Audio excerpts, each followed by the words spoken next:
سیدنا ابو بکر صدیق رضی اللہ تعالیٰ عنہ کا انتخاب فرمایا۔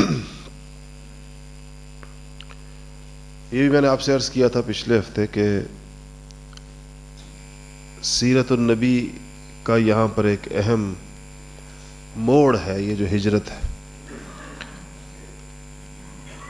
کیونکہ آپ صلی اللہ علیہ وسلم اب اس سرزمین کی طرف روانہ ہو رہے ہیں جو جہاں دین نے مکمل ہونا ہے، جہاں پر پھر اس آیت نے اترنا ہے کہ الیوم اکملت لکم دینکم واتممت علیکم نعمتی ورضیت لکم الاسلام دینا۔ دین مکمل ہونا ہے، اور بہت سارے وہ احکامات جو ابھی تک مکہ مکرمہ میں نازل نہیں ہوئے انہوں نے مکہ مکرمہ میں نازل ہونا، مدینہ منورہ میں نازل ہونا۔ آپ صلی اللہ علیہ وسلم کی ہجرت سے پہلے آپ کی اجازت اور آپ کے امر سے حضرات صحابہ نے ہجرت شروع کر دی تھی، اور ان کی ہجرت کا اپنا اپنا طریقہ اور اپنا رستہ تھا۔ سب سے پہلی ہجرت جو مدینہ شریف کی جانب ہوئی ہے، پہلے مہاجر جو مدینہ جس کو اس وقت یثرب کہا جاتا تھا، وہ حضرت ابو سلمہ مخزومی رضی اللہ تعالی عنہ تھے، جن کی اہلیہ کا نام ام سلمہ تھا اور جو بعد میں ام المؤمنین بنی۔ تو انہوں نے پہلی ہجرت کی اور بڑی مشکل ہجرت ان کی ہوئی۔ یہ جب نکلنے لگے اپنی اہلیہ کو لے کر، اور ایک بچہ ان کے ساتھ تھا ان کا، تو لوگ آ گئے روکنے کے لیے، اور دونوں طرف کے لوگ، ان کی اہلیہ کے قبیلے کے لوگ بھی اور ان کے قبیلے کے لوگ بھی، اور جب یہ لوگ آ گئے تو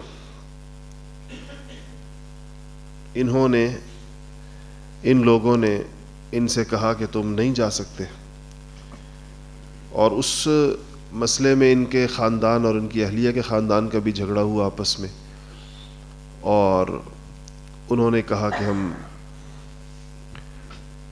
اپنی بیٹی نہیں لے جانے دیں گے، اور ان کے خاندان والے ان کو روک رہے تھے۔ تو بہرحال آخر میں ایسے ہوا کہ ان کی اہلیہ کو ان کے گھر والے لے گئے، اور ان کا جو چھوٹا بیٹا تھا اس کو ان کے گھر والے لے گئے۔ انہوں نے ان سے کہا کہ ہم پھر بچہ نہیں لے جانے دیں گے تم لوگوں کو، اگر تم ام سلمہ کو لے کر جاتے ہو۔ تو بچے کو ان کے گھر والے لے گئے، اہلیہ کو ان کے اپنے گھر والے لے گئے، اور یہ تنہا مدینہ منورہ چلے گئے، اور گھر سارا بکھر گیا۔ تو ان کی اہلیہ روتی رہتی تھیں اپنے گھر میں، نہ بیٹا پاس نہ شوہر پاس۔ تو ان کے خاندان میں کسی کا دل دکھا، اور اس نے کہا کہ ان کو جانے دیا جائے اپنے شوہر کے پاس۔ 1 سال ان کا ایسا گزرا۔ 1 سال کے بعد جو ہے جب انہوں نے اجازت دی کہ ٹھیک ہے ان کو جانے دیا جائے، تو اس پر ان ابو سلمہ کے گھر والوں نے بھی بچہ دے دیا ام سلمہ کو، اور وہ اپنا بچہ لے کر تنہا مکہ مکرمہ سے مدینہ منورہ کے لیے نکلی۔ اور یہ اس زمانے کا سفر ہے، آپ کے ذہن میں ہو کہ یہ ظاہر ہے کہ پیدل یا اونٹوں پر یا گھوڑے پر، کوئی اور سواری نہیں۔ وہ کہتی ہیں میں جیسے ہی مکہ مکرمہ سے باہر نکلی تو مجھے عثمان بن ابی طلحہ مل گئے، اور کہنے لگے کہ عثمان بن ابی طلحہ نے مجھ سے یہ پوچھا کہ تم اکیلی جا رہی ہو؟ تو میں نے کہا کہ ہاں، میرا اس بچے کے علاوہ کوئی نہیں ہے۔ تو انہوں نے کہا کہ میں تمہیں خود چھوڑ آتا ہوں۔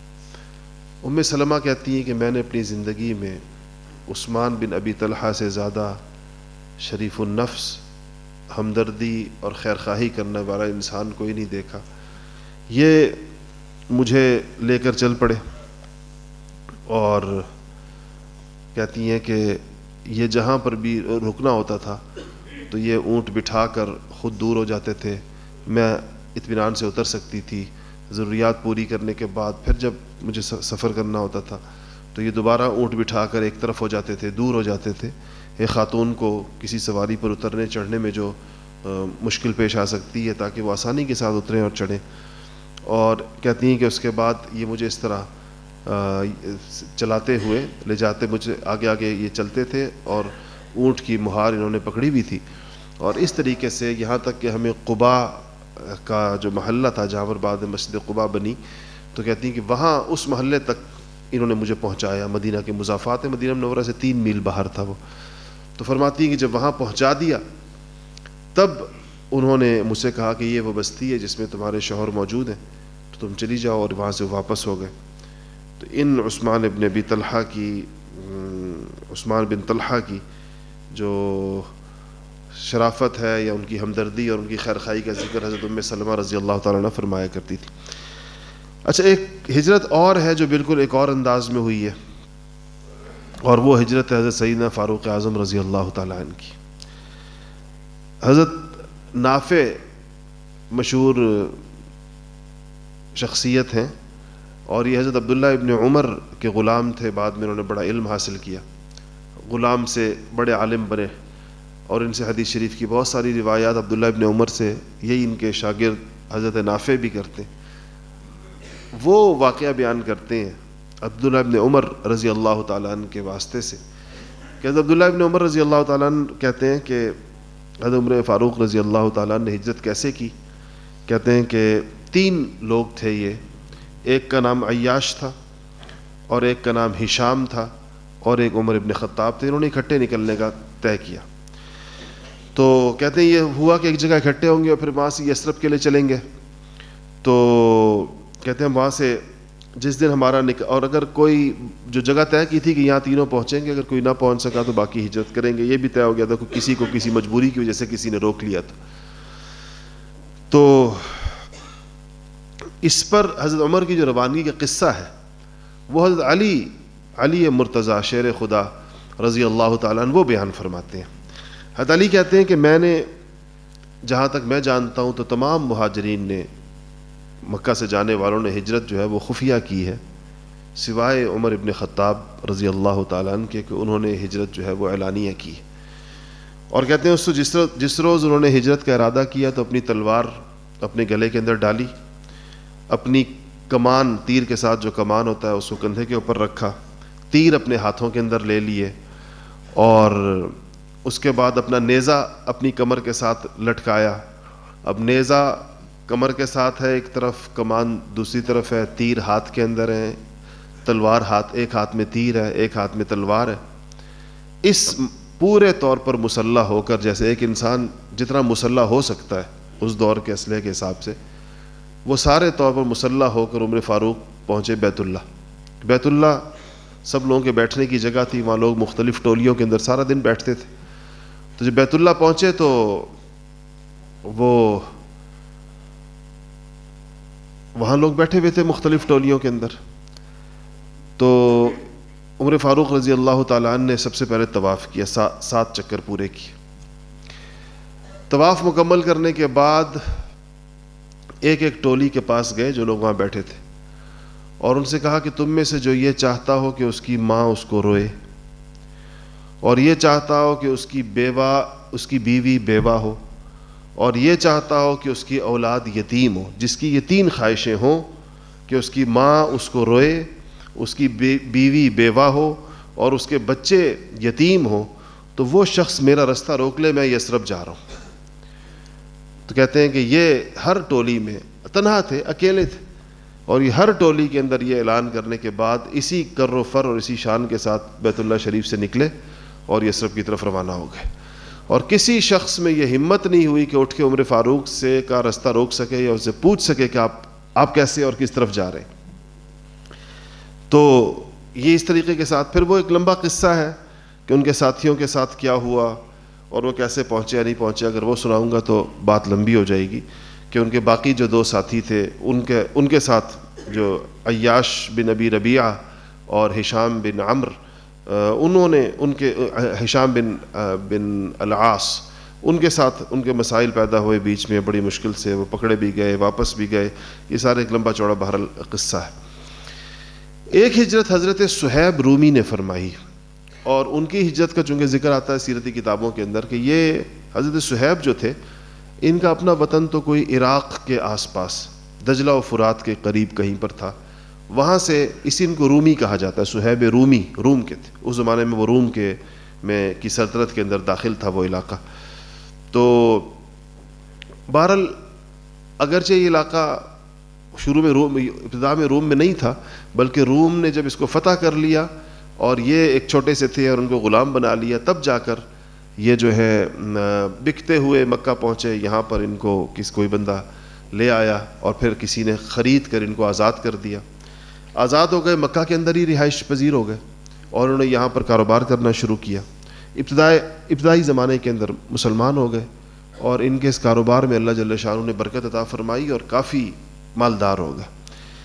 اور حضور اکرم، ان کا ذکر حدیثی کتابوں میں آتا ہے، کہتے ہیں کہ باوجود ادھر آنے کے، باوجود مکہ مکرمہ میں آ جانے کے، لیکن چونکہ ایک پس منظر، عجمی پس منظر رکھتے تھے، تو عربی زبان کا جو لب و لہجہ تھا، عربی زبان کے جو ادائیگی کے خاص ایک انداز ہے حروف کی، وہ ان کا پھر بھی پورے طور پر ٹھیک نہیں ہو سکا تھا، اور ایک عجمی سے انداز میں عربی بولتے تھے، جیسے ہمارے ہاں پاکستان ہندوستان کے لوگ بولتے ہیں.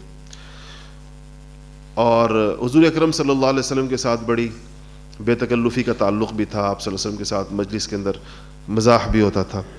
تو جب یہ آپ صلی اللہ علیہ وسلم جب ہجرت کر کے چلے گئے، ان کی ہجرت حضور کے بعد ہوئی ہے، اور یہ جانے لگے تو ان کا رستہ روک کر مکے والے کھڑے ہو گئے اور ان سے کہا کہ تم ایک غلام کی حیثیت سے مکہ آئے تھے، اور تم نے جو کمایا، جتنا مال دولت تم نے کمایا، مکہ میں رہ کر کمایا. اب اگر تم مکہ چھوڑ کر جا رہے ہو، ہجرت کر رہے ہو، تو تمہیں یہ سارا کا سارا مال و دولت چھوڑ کے جانا پڑے گا. کوئی چیز اپنے ساتھ تم مکہ مکرمہ لے کر نہیں جا سکتے. تو اور ایسے ہم تمہیں جانے نہیں دیں گے. تو حضرت صہیب نے پوچھا کہ اگر میں یہ سب کچھ جو میں نے یہاں کمایا یہیں پر چھوڑ دوں تو پھر تم لوگ مجھے جانے دو گے؟ ان کا ہاں، پھر ہم تمہیں جانے دیں گے. تو آپ نے کہا کہ یہ سارا کچھ میں یہیں چھوڑتا ہوں اور میں مدینہ شریف جاتا ہوں. تو جب یہ اس طریقے کے ساتھ وہاں پہنچے تو حضور اکرم صلی اللہ علیہ وسلم نے مشہور حدیث ہے فرمایا کہ ربح صہیب، ربح صہیب، صہیب نے نفع والی تجارت کی، صہیب نے نفع والی تجارت کی. تو یہ اس طریقے کے ساتھ یہ وہاں پہنچے. جو رسول اللہ صلی اللہ علیہ وسلم کی جو ہجرت ہے، اس کا جو فوری طور پر اس کی جو وجہ بنی وہ یہ ہوئی کہ اسی دار الندوہ کے اندر یہ تقریباً تمام بڑے لوگ، ان کے نام آتے ہیں کہ 20-25 بڑے لوگ ہیں، یہ سارے کے سارے اکٹھے ہوئے اور انہوں نے کہا کہ ہم آپ صلی اللہ علیہ وسلم کے بارے میں ایک حتمی فیصلہ کرنے کے لیے، کیونکہ ان کو اس بات کا تو پتہ چل گیا تھا کہ عقبہ کے اندر بیعت ہوئی ہے، یا انصار مدینہ نے یا مدینے والوں نے، اوس اور خزرج نے آپ صلی اللہ علیہ وسلم کو مدینہ آنے کی دعوت دی ہے. یہ سن گن ان لوگوں کو مل گئی تھی جو اس وقت ہوئی تھی اسی حج کے موقع پر. تو یہ لوگ جب سارے جمع ہوئے، ان کے نام سیرت نگاروں نے لکھے ہیں، اس کے اندر امیہ ابن خلف بھی تھا، ابو سفیان بھی تھا، اور ابو لہب بھی تھا، اور ولید ابن مغیرہ بھی تھا. یہ سارے کے سارے جو بڑے بڑے لوگ تھے، یہ سارے تھے، تمام قبائل کے بڑے تھے. تو یہ لوگ جب دار الندوہ میں جمع ہوئے تو اس دن ایک عجیب بات یہ تھی کہ وہاں ایک شخص پہلے سے بیٹھا ہوا تھا، اور وہ شخص ان کے لیے انجان تھا. اس نے لباس ایسا پہنا ہوا تھا جو بہت ہی اس زمانے کا معزز ترین لباس ہوتا تھا، اور دیکھنے سے وہ کوئی بڑا عالم یا کوئی بڑا سمجھدار آدمی اور کوئی بڑا رئیس، کسی قبیلے کا سردار، اس طرح اس کی شکل و شباہت تھی. تو یہ تو ادھر جمع ہوئے تھے اپنے مشورے کے لیے. تو اس کو دیکھا تو اس سے پوچھا کہ آپ کون ہیں؟ تو اس نے کہا کہ میں نجد سے آیا ہوں اور ایک نجد کے قبیلے کا ایک سردار ہوں، ایک بڑا ہوں. تو ان لوگوں نے ان کو بیٹھنے دیا کہ چلیں یہ بھی مشورے میں شریک ہو جائے گا. یہ شیطان تھا در حقیقت، اس حلیے کے اندر وہاں پر گیا. تو جب یہ لوگ مشورہ کرنے لگے تو کسی نے مشورہ دیا کہ اگر مدینہ جا رہے ہیں، جس کے آثار ہیں، یثرب جا رہے ہیں، تو جانے دیا جائے، ہمارا مسئلہ ختم ہو جائے گا. بس یہاں سے چلے جائیں گے، جو ان کو ماننے والے ہیں وہ بھی چلے گئے، کچھ 2-4 رہ گئے وہ بھی چلے جائیں گے، بس پھر یثرب میں رہیں اور ہم مکہ اپنی پرانی روٹین پر آ جائے گا، مکہ مکرمہ مسئلہ ختم ہو جائے گا. یہ نجدی شیخ، شیطان جو نجدی کی شکل کے اندر بیٹھا تھا، شیخ کی شکل کے اندر، یہ ہر مشورے کے اوپر اپنی رائے دیتا تھا. تو اس نے کہا کہ یہ آپ کیسی اس بات کو اگر آپ لوگ مان لیں تو یہ تو یہاں سارے لوگ ایک ایک کر کے وہاں پہنچنا شروع ہو جائیں گے، اور جس دن وہ اس قابل ہو جائیں گے کہ مکہ پر حملہ کر سکیں تو مکہ پر ایک فیصلہ کن حملہ کریں گے، ہمیشہ کے لیے تم لوگوں کا پتہ کاٹ دیں گے، تو ان کو جانے تو نہیں دینا چاہیے. دوسرے نے کہا کہ اگر ہم ان کو قید کر دیں تو کیا خیال ہے؟ تو پھر یہ بولا، کہتا ہے کہ قید اگر کرو گے تو ان کے رفقا اتنے جانثار ہیں کہ یہ لوگ پھر تمہارے اوپر حملہ آور ہوں گے، ان کو چھڑائیں گے بھی صحیح، اور یہ تم لوگ قید میں رکھ نہیں سکتے. اس طرح کے ہر مشورے کو رد کرتا رہا. ابو جہل نے ایک مشورہ دی. ابو جہل نے مشورہ یہ دیا کہ ہم سارے لوگ جو بیٹھے ہوئے تقریباً مکہ کے تمام قبائل کی نمائندگی ہے, قریش کے تمام قبائل کے بڑے بیٹھے ہیں, ہم تمام قبائل سے طاقتور اور بڑی حیثیت والے ایک ایک بندے کا انتخاب کرتے ہیں, اور یہ جو مضبوط جماعت 15-20 افراد کی بن جائے گی جس میں ہر قبیلے کا ایک معزز آدمی اور طاقتور آدمی ہوگا, یہ سب لوگ اکٹھا حملہ کریں گے رسول اللہ صلی اللہ علیہ وسلم پر قاتلانہ, اور آپ کو شہید کریں گے. اس کے نتیجے میں کیا ہوگا کہ بنو ہاشم یا ان کے ساتھ زیادہ سے زیادہ اگر ان کے ساتھ کوئی ہو گیا تو بنو مطلب ہو جائیں گے. تو بنو مطلب اور بنو ہاشم لڑ تو نہیں سکتے پورے قریش کے ساتھ, لا محالہ بات جائے گی خون بہا کی طرف اور بات جائے گی پیسوں کی طرف, کیونکہ لڑائی تو وہ لڑ نہیں سکتی, اتنی تو ان کی تعداد نہیں کہ پورے قریش کے ساتھ وہ لڑے. تو جب بات پیسوں کی طرف جائے گی تو ہمارے پاس ہم اتنے سارے لوگ ہوں گے, اتنے سارے قبائل ہیں, 12-15 ہیں, پیسہ ہمارے اوپر تقسیم ہو جائے گا, تو ہم سارے مل کر اس پیسے کو دے کر بنو ہاشم اور بنو مطلب کے ساتھ معاملہ اپنا ختم کر دیں گے, اور پیسہ بھی کسی کو زیادہ نہیں آنا پڑے گا, قصاص میں بھی کوئی نہیں مارا جا سکتا کیونکہ وہ تو 15-16 قبیلوں کے لوگ ہوں گے. اس مشورے کو جیسے ابو لہب نے دیا تو یہ جو بیٹھا تھا شیطان, اس نے کہا کہ یہ اصل بات اس نے کی, یہ رائے بالکل سب سے زیادہ درست رائے یہ ہے, اور اسی کی تم سارے لوگ پیروی کرو اور اسی کی مانو, اسی کے اندر تم لوگوں کے لیے تمہاری سب کی اسی کے اندر عافیت, اسی کے اندر. کہتا القول ما قال هذا الرجل, کہتا ہے یہ جو اس آدمی نے کہا ہے نا یہ اصل بات ہے. اس پر ان لوگوں کے درمیان طے ہو گیا, اور اسی دن یہ آیت نازل ہوئی کہ وَإِذْ يَمْكُرُ بِكَ الَّذِينَ كَفَرُوا لِيُثْبِتُوكَ أَوْ يَقْتُلُوكَ أَوْ يُخْرِجُوكَ وَيَمْكُرُونَ وَيَمْكُرُ اللَّهُ وَاللَّهُ خَيْرُ الْمَاكِرِينَ. کہ یہ لوگ, آپ اے نبی اس وقت کو یاد کیجئے کہ جب یہ لوگ آپ کے بارے میں خفیہ تدبیریں کر رہے تھے, اور یہ انہوں نے کہ جنہوں نے کہ آپ کو یا تو قید کر دیں یا آپ کو شہید کر دیں یا آپ کو جلاوطن کر دیں, جو مختلف شکلیں تھیں, یہ لوگ بھی خفیہ تدبیریں کر رہے تھے, اور اللہ تعالیٰ بھی اپنی خفیہ تدبیر کر رہا تھا, اور اللہ تعالیٰ سب سے بہتر تدبیر کرنے والا ہے. تو کہا کہ اللہ کی اپنی تدبیر تھی اس کے اوپر. یہ آیتیں اسی وقت نازل ہوئیں. اچھا, اور اللہ تعالیٰ نے یہاں حضور اکرم صلی اللہ علیہ وسلم کو ہجرت کرنے کی اجازت عطا فرما دی, اور حضرت جبرائیل نے حضور سے کہا کہ آج رات آپ اپنے بستر پر آرام نہ فرمائیں, آج کی رات اپنے بستر پر آپ نہ سوئیں. تو یہ بھی ان کی طرف سے آ گئی. ادھر سے آپ صلی اللہ علیہ وسلم نے حضرت علی کرم اللہ وجہ سے کہا کہ مجھے آج شہر چھوڑ کے جانا ہے, اور آج مجھے یہ حکم ملا ہے کہ اب تم جاؤ, اور میرے بستر پر میری چادر اوڑھ کے تم نے سونا ہوگا. حضرت علی کرم اللہ وجہ سے کہا. اور ایک بات یاد رکھنا علی, تمہیں نقصان کوئی نہیں پہنچا سکتا, تمہیں نقصان نہیں پہنچے گا, یعنی میری گمان میں کوئی تم تک نہیں پہنچے گا. کوئی چیز ایسے تمہارے قریب نہیں آ سکتی جو تمہیں پسند نہ ہو. حضرت علی کرم اللہ وجہ فرماتے ہیں کہ میں نے بالکل, صاحب کرام تو سارے آپ کو پتہ, انہوں نے فوراً اس بات کو مان لیا. اچھا, اب جب آپ کو یہ ہو گئی بات, رات کی طے ہو گئی, تو آگے ایک روایت ہے جو حدیثی کتابوں میں ہے, جو حضرت اماں عائشہ رضی اللہ تعالیٰ عنہا فرماتی.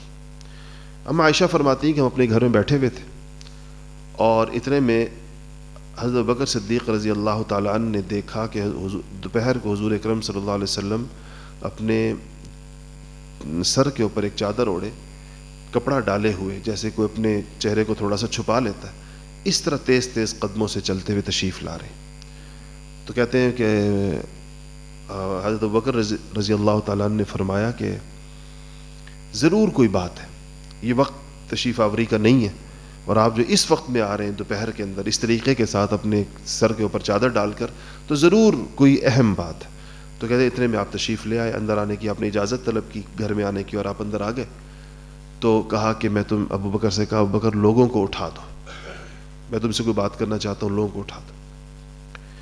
تو کہا کہ حضور, ابو بکر نے فرمایا رسول اللہ کوئی اور نہیں ہے, یہ میری بیٹی ہیں, اہل خانہ ہے, گھر کے لوگ بیٹھے, مطلب آپ جو فرمانا چاہتے ہیں آپ فرما سکتے ہیں. تو آپ نے فرمایا کہ ابو بکر مجھے ہجرت کی اجازت مل گئی. تو ابو بکر فرماتے ہیں کہ میں نے فوراً پوچھا کہ یا رسول اللہ, اور میرے بارے میں اللہ نے کیا فرمایا؟ تو کہتے ہیں کہ حضور نے فرمایا کہ ابو بکر تمہیں بھی میرے ساتھ جانے کی اجازت ملی. تو عائشہ فرماتی ہیں اس پر حضرت بکر صدیق رضی اللہ تعالیٰ، چھوٹی تھیں عائشہ، ظاہر ان کے بھی عمر ہی بعد میں مدینہ جا کے رخصتی ہوئی ہے، تو اس وقت عمر 9 سال تھی، تو ابھی تو عمر ان کی بہت کم تھی. فرماتی ہیں تو اس پر میں نے دیکھا کہ میرے والد رو پڑے، اور مجھے اس دن پہلی دفعہ پتہ چلا اپنے بچپن کی وجہ سے کہ خوشی میں بھی رویا جاتا ہے. کہ میں نے تو ابھی تک دکھ کا رونا دیکھا تھا، تکلیف کا رونا جانتی تھی میں کہ تکلیف میں رویا جاتا ہے اور دکھ میں رویا جاتا ہے. اس دن مجھے پتہ چلا کہ خوشی میں بھی رویا جاتا ہے. اس لیے کہ میرے والد اس بات کو، اس خبر کو سن کر کہ مجھے آپ کے ساتھ جانے کے لیے اجازت ملی ہے، اس پر میرے والد صاحب رو پڑے، اور انہوں نے کہا کہ یا رسول اللہ وہ 2 اونٹنیاں جو میں نے تیار کی ہیں ان میں سے آپ جو بھی پسند فرمائیں اور وہ آپ کی ہو جائے. تو حضور اکرم صلی اللہ علیہ وسلم نے فرمایا کہ ابوبکر میں لوں گا، لیکن قیمتاً لوں گا، پیسے دے کر لوں گا. اس پر سیرت نگاروں نے گفتگو کی ہے کہ آپ صلی اللہ علیہ وسلم نے ساری عمر ابوبکر کا مال قبول کیا. آپ کی حدیث ہے، آپ نے فرمایا کہ میرے اوپر جس نے بھی کوئی احسان کیا ہے دنیا کے اندر، میں نے اس کا احسان چگا دیا. صرف ابوبکر کا احسانات باقی ہیں، وہ اللہ قیامت میں چگائے گا. تو یہ اونٹنی کیوں نہیں قبول فرمائی؟ یہ اس پر کیوں کہا کہ میں قیمت دوں گا اس کی، اور پھر قیمت دی، اس کی طے کی؟ اس پہ سیرت نگاروں نے لکھا ہے کہ ہجرت اتنا بڑا ثواب ہے، اور ہجرت اتنی بڑی نعمت ہے، اور ہجرت اللہ جل شانہ کی طرف سے اتنا بڑا انعام ہے اگر کسی کو ہو، کہ اس پر آپ اپنی جان کے ساتھ اپنا مال خرچ کرنا چاہ رہے تھے. آپ چاہ رہے تھے کہ سفر جو میرا ہو، یہ اونٹنی میری مل کے میرا مال بھی خرچ ہو اس کے اندر. اس وجہ سے آپ نے سیدنا ابوبکر صدیق رضی اللہ تعالیٰ عنہ کی اس پیشکش کو قبول نہیں کیا، ورنہ ابوبکر صدیق کی تو ساری زندگی ان کا مال حضور اکرم صلی اللہ علیہ وسلم کے اوپر لگا. تو اس کے بعد آپ نے یہ لوگ نکلے. حضرت ابوبکر صدیق رضی اللہ تعالیٰ عنہ کے گھر کے کہتے ہیں خوخہ کہتے ہیں گھر کی کھڑکی کو، عام دروازے کو تو باب کہتے ہیں دروازے عربی میں، اور خوخہ اس کھڑکی کو کہتے ہیں جو دروازے کے طور پر استعمال ہوتی ہے. ہمارے دیہاتوں میں اب بھی ایک گھر سے دوسرے گھر میں جانے کے لیے کھڑکیاں ہوتی ہیں، چھوٹے دروازے ہوتے ہیں، اس کو عربی میں خوخہ کہتے ہیں. تو ابوبکر صدیق رضی اللہ تعالیٰ عنہ کے گھر کی پچھلی سمت سے یہ لوگ نکلے. حضرت ابوبکر صدیق رضی اللہ تعالیٰ عنہ نے، دیکھیں آپ صلی اللہ علیہ وسلم کے علاوہ اس ہجرت کے اندر جتنے لوگ انوالو ہیں وہ سارے کے سارے حضرت ابوبکر صدیق رضی اللہ تعالیٰ عنہ کے خاندان کے یا ان کے لوگ ہیں. دیکھیں ایک اس میں ان کے بیٹے عبداللہ بن ابی بکر ہیں، جو کہ آتے تھے کھانا لاتے تھے غار کے اندر، ان کو پتہ تھا کہاں پر ہے. اسما بنت ابی بکر ہیں جو ان کی بیٹی ہیں، وہ کھانا لے کر آیا کرتی تھی، ان کو پتہ تھا. عامر ابن فہیرہ ہیں جو کہ ابو بکر کے غلام ہیں، اور وہ بکریاں چراتے ہوئے اس غار تک آیا کرتے تھے، اور پھر وہاں سے دودھ دوہ کر ان دونوں حضرات کو جو 3 دن غار کے اندر رہے، تو یہ دودھ وہاں پر یعنی پہنچانا یہ عامر ابن فہیرہ کا کام تھا، اور کھانا پہنچانا حضرت اسما بنت ابی بکر کا کام تھا، اور خبریں لانا مکہ مکرمہ میں کیا ہو رہا ہے، آپ کی تلاش کیسے جاری ہے، کیا ہو رہا ہے، یہ کام تھا عبداللہ بن ابی بکر کا جو ان کے صاحبزادے تھے. تو ابو بکر کی اللہ تعالیٰ نے ابو بکر کی جان یعنی اپنا آپ، ابو بکر کا مال اور ابو بکر کی اولاد، تینوں چیزوں کو رسول اللہ صلی اللہ علیہ وسلم کے لیے اس موقع کے اوپر جو ان کی زندگی کا سب سے اہم ترین موقع تھا، یعنی ہجرت کا موقع تھا، اس میں کوئی اور دیکھا جائے تو حضرات صحابہ میں سے کوئی شریک نہیں ہے اس موقع کو. یہاں پر جتنے بڑی بڑی فضیلتوں والے سیدنا عمر فاروق رضی اللہ تعالیٰ عنہ، عثمان غنی رضی اللہ تعالیٰ عنہ، یہ جو موقع ہے اس موقع کو حضرات صحابہ حضرت بکر صدیق رضی اللہ تعالیٰ عنہ کی زندگی کا سب سے اونچی سعادت کی چیز سمجھتے تھے. اسی لیے ان کے لیے عنوان ہے یار غار کا، جو کہا جاتا ہے کہ غار کے اندر آپ کے یار تھے جس کے اندر کوئی اور نہیں تھا. تو وہاں پہنچے غار کے اندر، اور جب وہاں پہنچے تو حضرت بکر صدیق رضی اللہ تعالیٰ نے حضور اکرم صلی اللہ علیہ وسلم سے کہا کہ یا رسول اللہ آپ باہر ٹھہرے، میں اندر جاتا ہوں اور میں دیکھتا ہوں کہ غار کے اندر کوئی چیز نہ ہو ایسی. تو بکر صدیق نے اندر جا کر غار کو جہاں جہاں سے دیکھا، جہاں جہاں کوئی سوراخ تھے اس کو بند کر دیا تاکہ کوئی چیز ادھر سے ڈسنے والی باہر نہ نکل آئے. غاروں میں بچھو، سانپ وغیرہ آپ کو پتہ ہی ہے کہ یہ چیزیں وہاں پر رہتی ہیں. اچھا، تو جب یہ وہاں پہنچے وہ ساری جگہ پر آپ صلی اللہ علیہ وسلم کے ساتھ، یہ جو غار ہے ابھی بھی آپ لوگ دیکھیں تو اس غار کو معلوم ہے، اس کی نوعیت ایسی کہ آپ اس طرح اوپر پہاڑ پہ چڑھیں، اس کے بعد غار نیچے کی طرف ہے، اس طرح اندر گہرائی کے اندر. بندہ اگر آئے تو اوپر آتا ہے، اوپر سے نیچے اس کی نگاہ پڑے تو نیچے وہ غار بنا ہوا ہے. تو اس لیے اس بات کا اگر کوئی بندہ وہاں پر آئے تو اس کو نیچے دیکھنے کا ذکر آتا ہے سیرتی کتابوں میں، کہ کیونکہ جب یہ لوگ پہنچے وہاں پر مشرکین مکہ آپ لوگوں کو تلاش کرتے ہوئے، تو غار کی اس اونچائی تک پہنچ گئے جہاں سے نیچے غار نظر آتا تھا، اور بالکل ہی نیچے تو آپ کے قدم، نیچے والوں کو قدم نظر آ رہے تھے اوپر والوں کے. اس وقت حضرت ابوبکر صدیق رضی اللہ تعالیٰ نے فرمایا کہ یا رسول اللہ یہ لوگ تو پہنچ گئے، یہ دروازے جب غار کے منہ پر ان کو پاؤں نظر آئے تو کہا رسول اللہ لوگ پہنچ گئے. تو حضور اکرم صلی اللہ علیہ وسلم نے فرمایا کہ ابوبکر ان 2 لوگوں کے بارے میں تمہارا کیا خیال ہے جن کا تیسرا اللہ ہو. یعنی اس کو معیت کہتے ہیں. معیت کا مطلب یہ ہوتا ہے کہ اللہ تعالیٰ کا کسی کے ہر وقت ساتھ ہونا. کہا کہ تم غم نہ کرو اور ان 2 لوگوں کے بارے میں یعنی ان 2 لوگوں کو تم کیا سمجھو گے جن کے ساتھ ان کا تیسرا جو ہے وہ اللہ جل شانہ ہو. اور اس کے بعد پھر ظاہر ہے کہ وہ لوگ وہاں سے گئے, ادھر سے نکل گئے. یہ جو مکڑی کا جالا بنا دینے والی روایت ہے یہ بھی بڑے سیرت نگاروں نے ذکر کی ہے. کہتے ہیں مکڑی نے وہاں پر جالا بنا دیا تھا اور اس کو دیکھ کر ان لوگوں کو خیال آیا کہ اس کے اندر بندہ نہیں جا سکتا کیونکہ یہاں پر جو ہے وہ مکڑی کا جالا ہے. 3 دن آپ وہاں پر رہے اور اس عرصے کے اندر مکہ کی خبر جو تھی وہ حضرت عبداللہ ابن ابی بکر لاتے رہے اور عامر ابن فہیرہ جو غلام تھے وہ آتے رہے, بکریاں لے کر آتے تھے. اور اتنے عجیب پلاننگ تھی, کہتے ہیں چونکہ عبداللہ بن ابی بکر جو ہے وہ پیدل آتے تھے غار تک تو ان کے آنے کے نشانات بن جاتے تھے. اتنی احتیاط کی گئی اس کے اندر کہ عبداللہ ابن ابی بکر کے جو پاؤں کے نشان تھے غار تک آنے کے ان کو مٹانے کے لیے عامر ابن فہیرہ بکریوں کا ریوڑ لے کر آیا کرتے تھے. تو جب بکریوں کا ریوڑ ان پاؤں کے نشانوں کے اوپر چلا دیا جاتا تھا تو وہ انسانوں کے پھر وہ پاؤں نہیں پتہ چل سکتے کہ یہاں پر کوئی آیا یا نہیں آیا. یہ احتیاط اور یہ سمجھداری اور جنگی نقطہ نظر سے آپ سوچیں کہ ان چیزوں کی کتنی بڑی اہمیت ہے. تو وہ آپ نے اس کے بعد ایک چیز اور جو اس کے اندر رہ گئی پیچھے اور میں اس کو ابھی بتا دوں, وقت بھی کچھ کم رہ گیا, کہ جب آپ رات کو آپ اپنے گھر میں آئے اور حضرت علی کو اپنی جگہ پر سلایا تو آپ تھے تو گھر کے اندر ہی اپنے, اور ان لوگوں نے آپ کے گھر کا محاصرہ کر لیا اور اس محاصرے کے دوران کو پتہ تھا کہ آپ گھر کے اندر ہیں اور آپ کے نکلنے کا جب وقت ہوا تو اللہ جل شانہ نے ان لوگوں پر جو باہر آپ کے گھر کے چاروں طرف تھے جن میں ابو جہل بھی تھا, جن کے اندر امیہ ابن خلف بھی تھا اور دوسرے سارے بڑے سردار تھے, ان پر ایک غشی طاری ہوئی اور اس غشی کی وجہ سے آپ صلی اللہ علیہ وسلم ان کے درمیان میں سے سورہ یاسین پڑھتے ہوئے وَجَعَلْنَا مِن بَيْنِ أَيْدِيهِمْ سَدًّا وَمِنْ خَلْفِهِمْ سَدًّا فَأَغْشَيْنَاهُمْ فَهُمْ لَا يُبْصِرُونَ, یہ آیت پڑھتے ہوئے آپ نے ایک مٹھی ریت کی بلکہ ان کی طرف اچھال دی اور ان کو آپ کا نہیں پتہ چلا. اس میں علماء نے لکھا ہے کہ جس کو بھی کہیں دشمن کا خطرہ ہو اور وہ چاہے کہ وہ دشمن کی نگاہوں سے پوشیدہ ہو جائے, دشمن اس کو نہ دیکھے, تو یہ آیت پڑھا کرے وَجَعَلْنَا مِن بَيْنِ أَيْدِيهِمْ سَدًّا وَمِنْ خَلْفِهِمْ سَدًّا فَأَغْشَيْنَاهُمْ فَهُمْ لَا يُبْصِرُونَ. تو جب یہ نکل گئے اور پھر صبح کا جب جھٹپٹا ہوا تو ابو جہل نے کہا کہ دروازہ کھول کے دیکھیں. دروازہ کھولا, درمیان میں بھی انہوں نے دروازہ کھولا تو سبز چادر جو آپ کی تھی اس پہ اس کے نیچے کوئی بندہ سویا ہوا تھا, تو یہ سمجھ رہے تھے آپ صلی اللہ علیہ وسلم فرما رہے ہیں وہ تو علی مرتضیٰ تھے. تو اس کے بعد جب صبح انہوں نے دیکھا تو جا کر حضرت علی باہر نکلے تو پتہ چلا کہ تو علی سو رہے ہیں. تو حضرت علی کو یہ لوگ پکڑ کر اپنے ساتھ بیت اللہ لے آئے کہ اب ان سے ہم پوری معلومات کریں گے کہ آپ صلی اللہ علیہ وسلم کہاں گئے.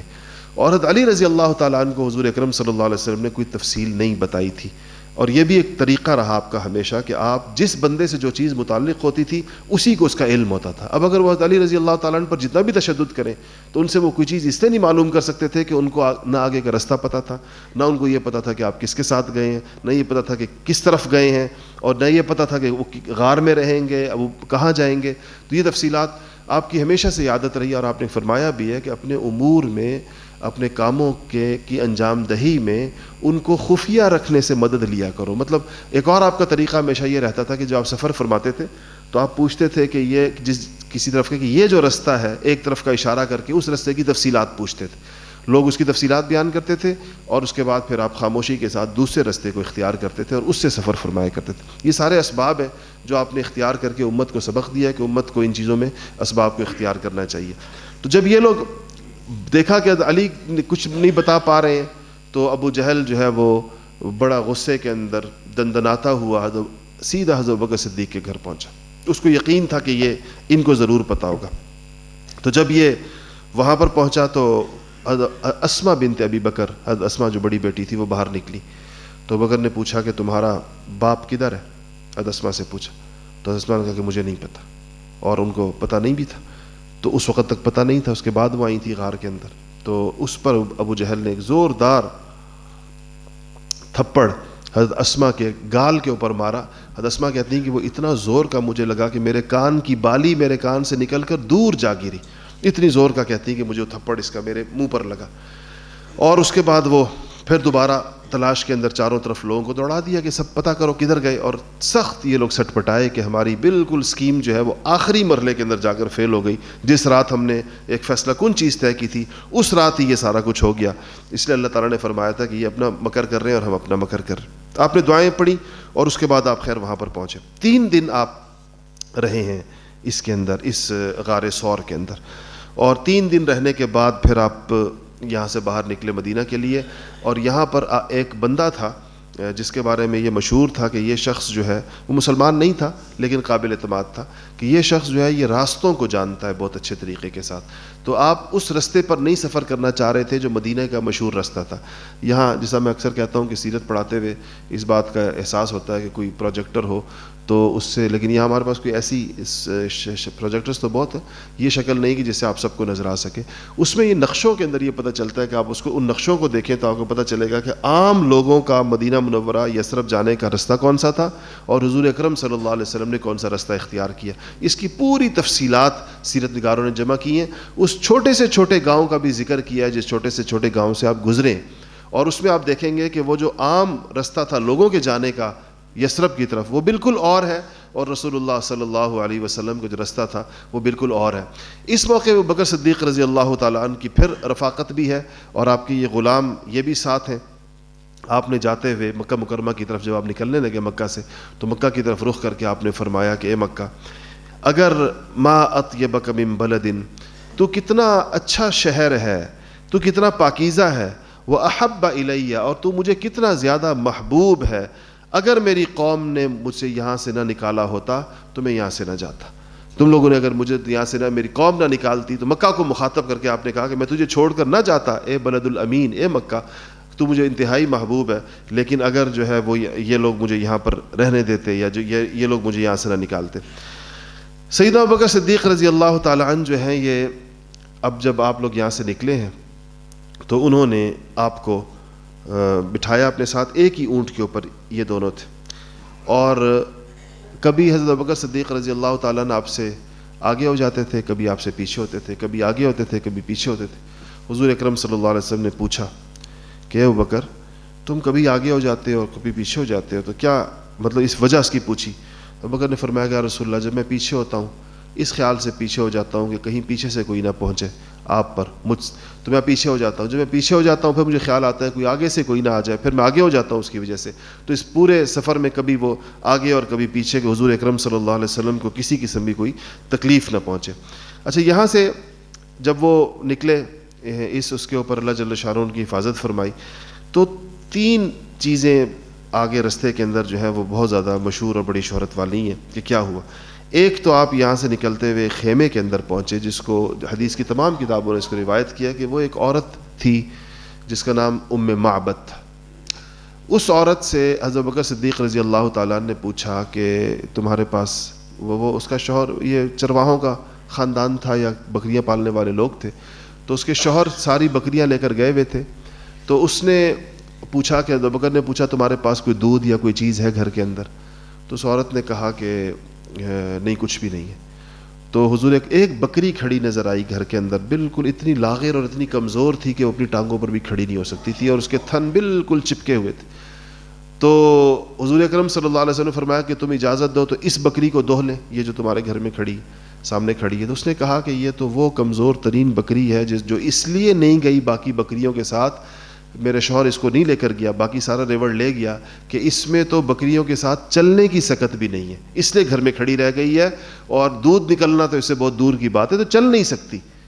تو آپ نے فرمایا کہ تم تو قریب اس کو کیا اور آپ نے بسم اللہ پڑھ کر جیسے ہی اس کے تھنوں پر ہاتھ رکھا بکری کے تو اس کے تھن دودھ سے مکمل بھر گئے.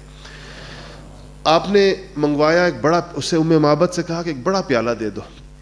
اس نے بڑا پیالہ دیا اور سیدنا ابوبکر صدیق فرماتے ہیں کہ آپ نے خود بکری کو دہنا شروع کیا اور میں اس پیالے کے اندر دودھ کے جھاگ کو اوپر بڑھتا ہوا دیکھ رہا تھا. تو کہتے ہیں دودھ اس پیالے کے اندر پورا بھر گیا.